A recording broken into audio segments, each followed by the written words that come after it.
Hello everyone. This is my project built on a RAG retrieval augmented generation architecture leveraging Sarvam AI and Gemini models.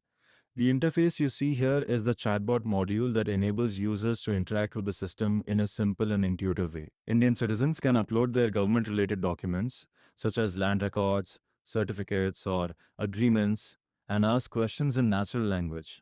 The system processes the document, retrieves relevant information, and generates accurate context-aware responses. One of the key advantages of this system is its multilingual capability. Users can ask questions in any Indian language. Sarvam AI handles the translation of user queries into English, which makes it easier to generate embeddings and perform accurate information retrieval.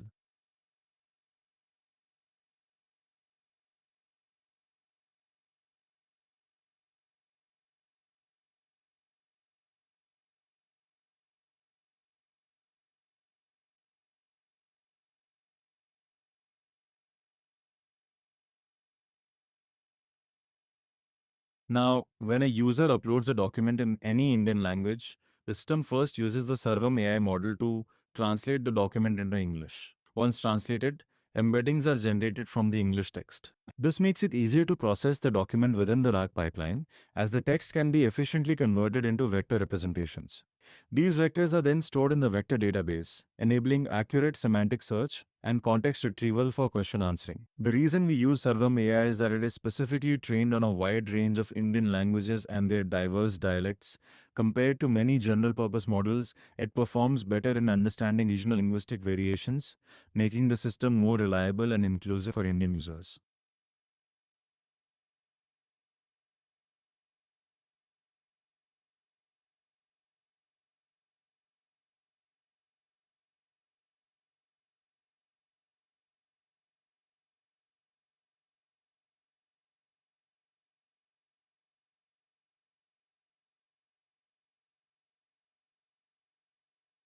I have also implemented a long-term memory mechanism in the system. This enables users to revisit the platform at any time and continue asking questions about documents they uploaded earlier. Since the document embeddings and metadata are already stored in the vector database, there is no need for re-uploading, ensuring a seamless and efficient user experience. I have implemented conversational memory at the thread level. The conversation history for each thread is persisted in the database. When the server restarts or the thread is reloaded, the system retrieves the summarized conversation along with the last 10 messages. This ensures contextual continuity while optimizing token usage and response relevance, enabling users to continue their queries without losing prior context.